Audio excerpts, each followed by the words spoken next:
Hi guys, welcome back. Welcome if you are new. My name is Jordan. And this is Kindred Spell. So today I want to talk about the law of attraction. If you've been in this space for even probably a millisecond, you've heard about words like manifestation, affirmations, and the law of attraction. And today we're talking about the law of attraction. The biggest thing for me when it comes to the law of attraction, and the biggest thing out of those three that I've been really drawn to, is affirmations. So I specifically say affirmations in the mirror in the morning. It's been the easiest thing for my mind to grasp, and it doesn't take a lot of time. You're doing something good for yourself, and it takes 3 seconds. And you don't need anything. You just need your words and a mirror. But it's definitely helped shift my mindset and increase my own confidence in myself. Some of my favorite affirmations to say to myself are: I stand in my personal power. I'm safe to express myself truthfully. I embrace my creativity and passion, and I let life love me loudly. So that's a big thing for me personally, specifically my personal power and my creativity and being able to show up as authentically as humanly possible. Performing for me is absolutely exhausting. I used to do it all the time, just performing in everyday interactions, and now I just don't have the capacity for it. When it comes to manifesting, one of the ways that I like to manifest is daydreaming about my manifestations. Daydreaming that they're happening in the current moment. What I'm doing in the future, where I'll be, who I'll be with. Yeah, it makes my day more exciting. I work on a computer a lot of the day, so I spend a lot of time either, my mind wanders, so to kind of make that a little bit more interesting, I do manifest and daydream while I'm at work. But daydreaming and manifesting, to me, I use interchangeably because I am just daydreaming. To me, the things that make these things work is the belief that they work. There's a million other things that people can do to make themselves feel better. I just found that these are a few of the things that have helped me. It kind of comes, prior to doing this little deep dive, it kind of came across as positive thinking. I don't know, there was a part of me that kind of struggled with incorporating that into my daily life because of my own history and struggles with mental health. I know when it comes to the law of attraction, gratitude lists are also super helpful, so I have incorporated that into it, just to, again, a simple thing that I can do at the end of the day, just to focus on the positive things in my life. But I really struggled with it because I felt like I couldn't have any negative thoughts, which in doing this, I have come to realize that that's not the case. It's just letting that negative thought fall away and focusing on something else. You literally have the capacity to focus on anything that you want to focus on. I know when it comes to my own mental health, when it comes to spirituality and spells, I have a really hard time with, or had a really hard time with, making sure that it was something simple that I could do, something simple, quick, and easy, rather than turning it into something that is a chore or another thing that I have to do and add that to my list. It feels very exhausting and becomes less fun when anything becomes less fun when you have to do it, or like when you're when you're going to do the dishes and then someone tells you, hey, you need to go do the dishes, and then you don't want to go do the dishes anymore. That's kind of what I want to avoid when it comes to these little things that I sneak into my day-to-day routine. I am very prone to being like, oh, you have to do this, and then not wanting to do it anymore. Or like, oh, like I have to do laundry, so now I don't want to do the laundry kind of thing. So if anyone else relates to that, I completely get it. I completely understand it. I typically find, especially with the affirmations, because I've been doing that the longest, it's just easy for me to look into the mirror and be like, hey, I'm beautiful. I'm enough. I live a life filled with passion. And I can do that anywhere. I can do that I don't have to have a set time that I do it. I just have to make sure, well, I don't have to make sure, but like, I just make sure that I do it throughout the day. And I make it fun, and I make it sustainable in whatever way works for me. And my mental health has sometimes made that extremely difficult, but we make it work because it helps. So what is the law of attraction? It's a pseudoscience that defines that negative or positive thoughts affect a person's course of action. Positive thoughts lead to positive experiences, and negative thoughts lead to negative ones. So the 3 laws when it comes to the law of attraction is like attracts like. This law suggests that similar things are attracted to one another. That means that people tend to attract people who are similar to them. It also suggests that people's thoughts tend to attract similar results.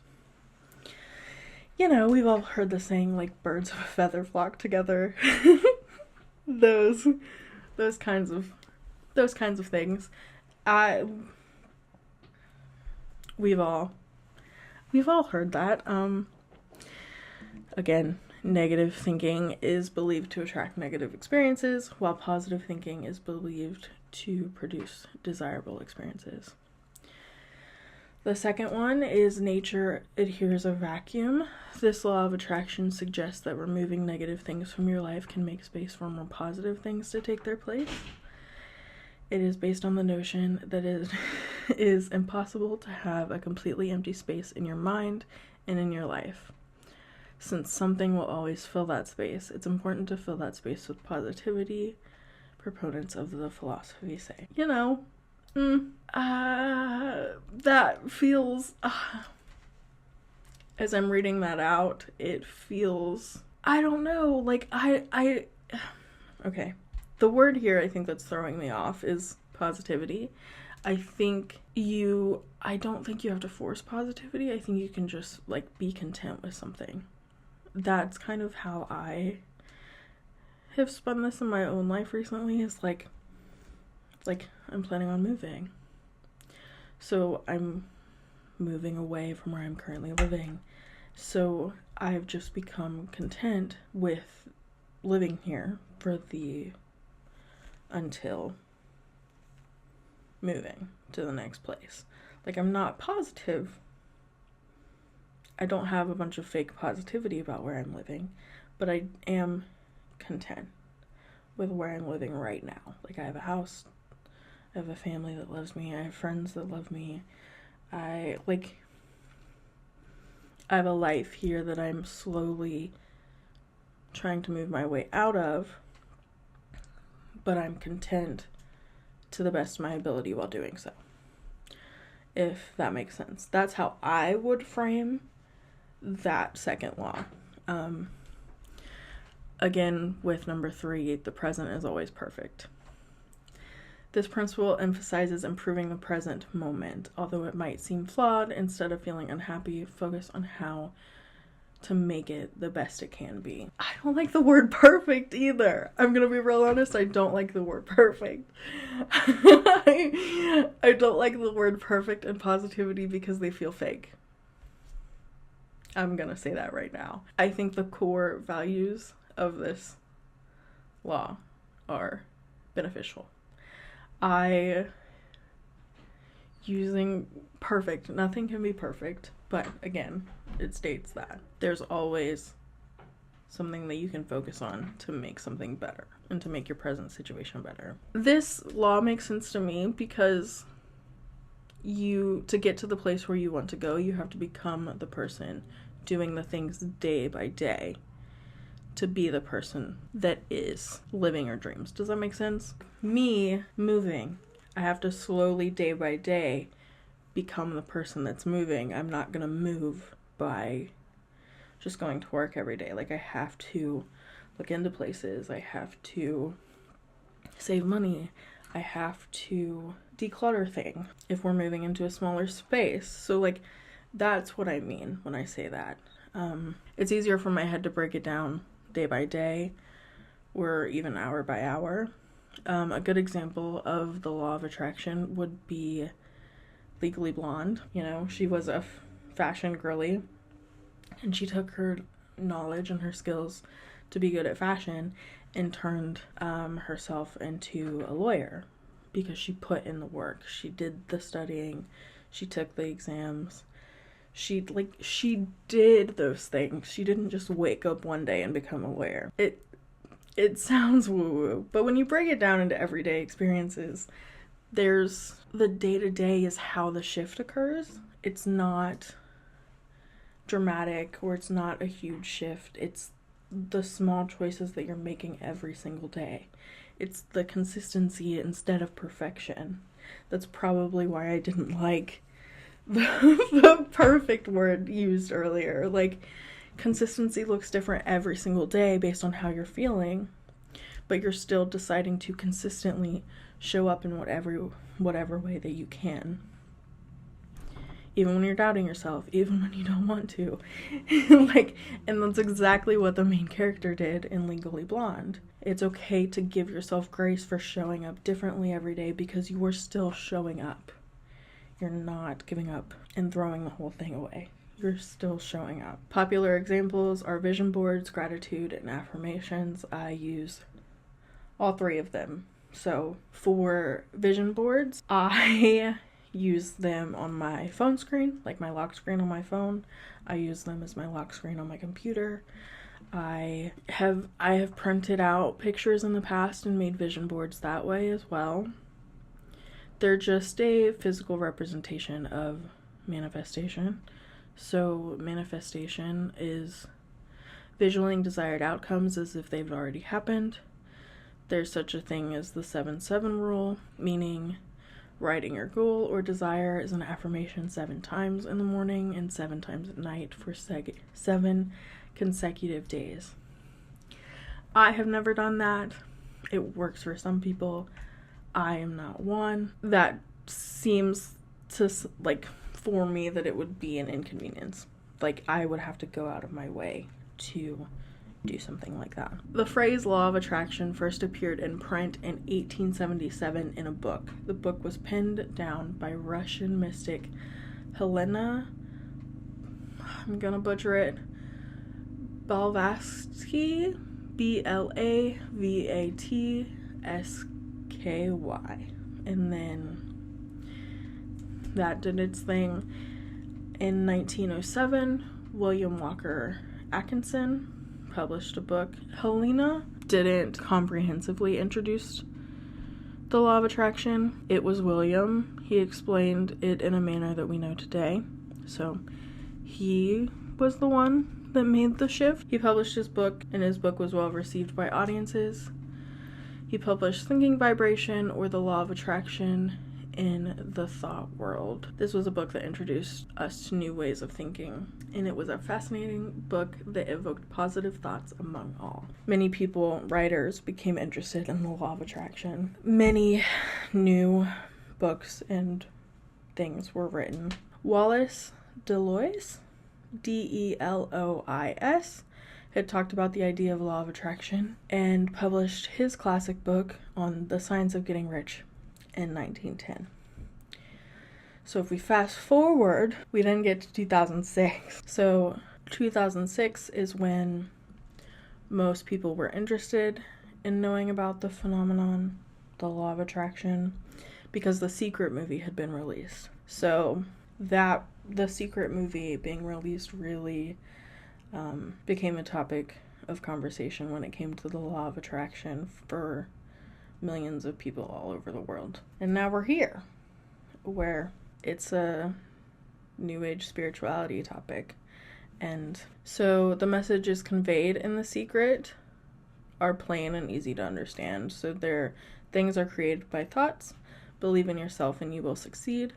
Positive emotional attitudes are beneficial and required for manifesting goals. I like those 3 rules a lot better than the other 2 that I was able to find. So it made the law of attraction like easily digestible, and it doesn't come off as like, oh, you have to be perfect to succeed. You can have flaws. We're human. I feel like I'm gonna say this over and over and over again. But even with the law of attraction, you can have flaws, because guess what? You're a human being, and you don't have to beat yourself up for experiencing or having negative thoughts. It's gonna happen. It's a mind shift. It's gonna take some time, and you gotta give yourself grace for it if you're giving this a shot. If you're giving this a shot, again, millions of people all over the world have millions of other things that make themselves feel better. I don't think you have to be tied to any religion or any belief system, specific belief system, to believe in this. That's kind of why I was drawn to it, but like, you don't that's the thing in my spiritual journey that's really made the largest shift for me, is especially with like my own struggles and mental health. You don't have to beat yourself up for not doing something perfectly. Giving yourself the grace to mess up is where the growth happens. So that's where we're at. Thank you guys for watching. If you guys liked this video, like and subscribe. Talk about it down in the comments. I would love to hear your guys' feedback. But yeah, I'll see you guys next week. Bye.